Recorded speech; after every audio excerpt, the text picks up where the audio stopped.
What is up, everybody out there on YouTube? Bryce and Michael RC here, and today we're going to be discussing the Creality Ender 3 glass bed. This is the best thing I have ever bought for my regular first edition Creality Ender 3. I like to call it the first edition because it's not the upgraded version. I've got the one with the single roller on the bottom instead of the double, so it's got less stabilization. But it's still a really good machine. The upgraded version is just a little bit better, and it's got a little bit better bed.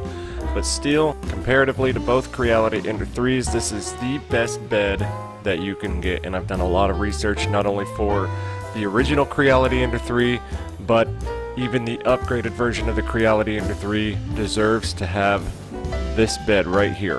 When I first started 3D printing, I looked all over for the best 3D printer for me as a beginner, and one of the things that popped out to me was the Anycubic i3 Mega because of the ultra base that the Anycubic i3 Mega had. It was different than just some regular old glass bed that you just put onto the 3D printer. I didn't want just a regular glass bed. I didn't want anything that I had to fiddle around with and such. And so I got the Anycubic i3 Mega, and I loved the ultra base. And the ultra base was amazing, especially for a beginner. But the ultra base was so good that it spoiled me, and when I got a Creality Ender 3, which is objectively a step down from the Anycubic i3 Mega, I hated the bed that it came with. The bed was terrible. In fact, the first few times that I leveled the bed, I burned straight through the bed with the hot end. And I burned the bed with the hot end so many times that I had these little polka dots all over it. You can go through some of my past videos and you can see it. I think I pointed out in one of the videos. And I've been saying that I was going to do a review of this bed for quite a while now, and I'm finally getting around to doing it.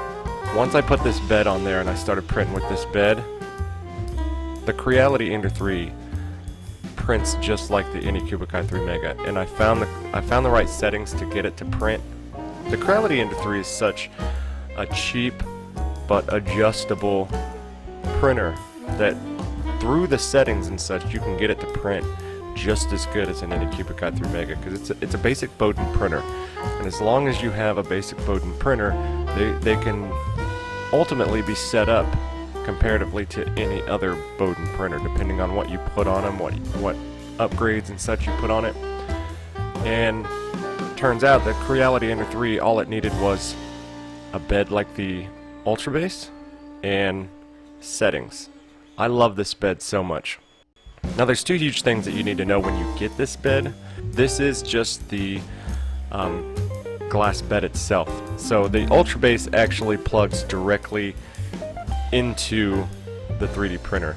The wires run up and connect straight to the Ultra Base. With this, it's just this piece of glass. You don't, it's not just glass. I'm gonna continue to call it glass. It's tempered glass.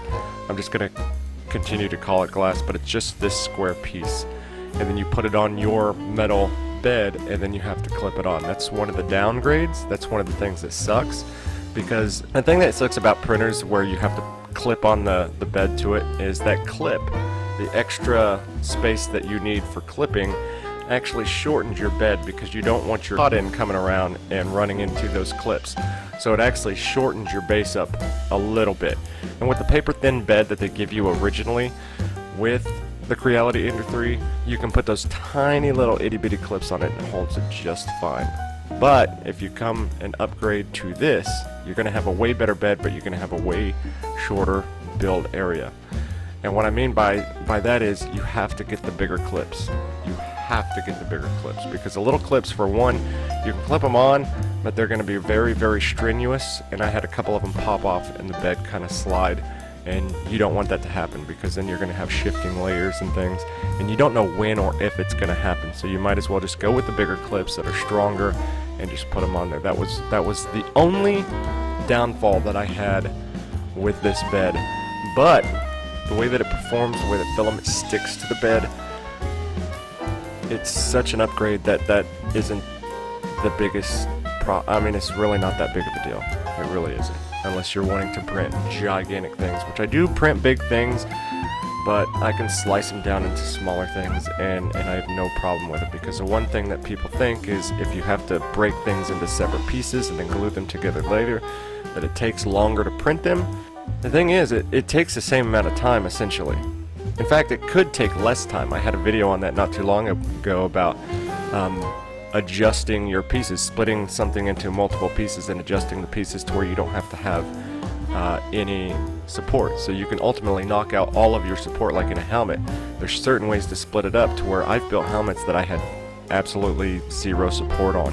But if I would have built the helmet all together, it would have had a middle support, or if I would have flipped it upside down, it would have had under support. So essentially, I had to, it took extra time to glue it all together and to do all that, but when it comes to printing time in total, it was actually faster. So number two thing that you're going to need, not just the major big clips, but the secondary thing that you're going to need is you're going to need to raise your sensor on the side for your gantry. When your gantry comes down, it hits a sensor which tells it to stop coming down, and that's set up for the paper thin bed. And so this adds quite a bit, and you'll see the video. This adds quite a bit of difference between. It's about this thick, and so I scratched mine all up like crazy right off the bat because I didn't adjust the sensor on the side. I just tightened up the nuts underneath until the bed got as far down as possible, and it still wasn't far enough. And I got it as far down as possible, and then took the hot end and kind of just scooted it over and scratched right down it.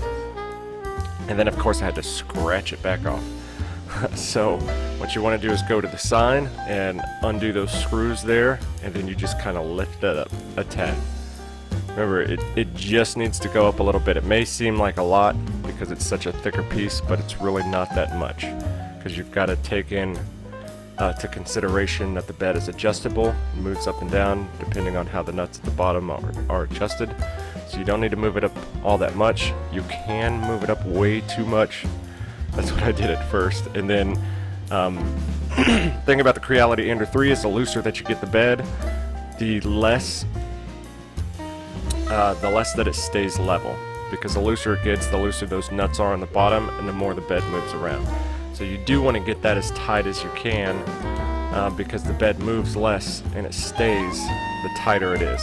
So just move it up a tad bit, so that way you move the bed down and it's still in a tight position, so it stays level for a longer period of time, and you don't have to level it between every single print.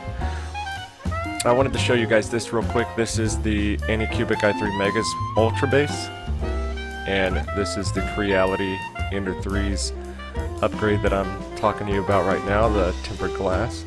And you guys can see that both of them are basically the exact same thing. So this used to only be in the Anycubic i3 Mega. They used to be the only ones that had this technology. And us 3D printers that had Anycubic i3 Megas, we bragged about this because we were the only ones that had it. And lo and behold, when I get the Creality Ender 3, it's about a year after purchasing the Anycubic i3 Mega, and they came out with this bed, which was about a year ago. And I was just looking around online, and I was debating on getting one of these for it, and just kind of laying it on there, because you can see here that it has different sizes. These are for the different Anycubic machines, I'm pretty sure. But it's the best bed technology. I mean, everybody, as long as you get your bed level, you don't need any tape, you don't need any stick of glue or anything like that. You literally level the bed and print. It's great. And then when the bed cools, it pops right off. Anyways, if you have a Creality Ender 3, I would suggest that you go out and get this tempered glass. It's only $20, and it's going to be the best upgrade that you put into your Creality Ender 3. And believe me, the Creality Ender 3, there are a lot of upgrades that you can put into it. It's kind of a modular machine, and I've already done so much to my Creality Ender 3. I'm going to be doing a 1-year review here pretty soon, and there's a ton of stuff that I've already added to it to make it a better machine, let alone the settings that I've put in it. So I'm thoroughly surprised at it. So that's going to be mentioned when it comes to my 1-year review of the Creality Ender 3. We're going to talk about this just a little bit more. I just wanted to make a video of this by itself so you guys could just see this, and then when we get into the review we'll talk about it just a little bit and refer you back to this video if you want more information on this. So here is the ad for Amazon right here. Just go in, put in Creality Ender 3 glass bed or Creality Ender 3 tempered glass, and this will pop up. There's a bunch of different places you can get it from. I always try to go with the #1 bestseller. You can see it up there, it says #1 bestseller. There are some cheaper ones, you're just going to have to wait a little bit longer on them to come in, but this is what you need. You need this if you have a Creality Ender 3. Throw away that paper thin piece of junk bed. If you have the newer Creality Ender 3, I heard the bed is way better, but it's still not as good. Not as good as this one. By far. It's not as good. So, this is something that is a necessity when getting the Creality Ender 3. My name is Bryce Michael RC. Hit that subscribe button. Turn on the bell so you guys can be updated when we have new videos. We're going to start going live every Saturday night. Every Saturday night. I haven't picked the time yet, but I will let you know in the next video exactly what time we are going to be going live, but we're going to be going live every Saturday night, and it's just for 3D help. So if nobody gets on and talks, says anything, or asks, then it's just going to be 30 minutes of me sitting there doing nothing. So it's just a video for you guys. That's it. And if nobody gets on, nobody gets on. If a bunch of people get on, then a bunch of people get on. It just kind of depends. It's just for you guys. Anyways, we'll see you guys later. Remember about that giveaway. Hit that subscribe button. Make sure that you're subscribed. Every 500 subscribers, we do a giveaway, and we're coming up on 2,500 subscribers. And I'm pretty pumped about that, and I'm ready to do another giveaway. We're going to be doing a Mandalorian helmet here soon. It's actually behind me printing at the moment. I've got several pieces already printed, and we're going to be putting that together as the first video for cosplay stuff that we've done in a while, and it's going to be awesome. Anyways, I'll see you guys later. Y'all have a good one.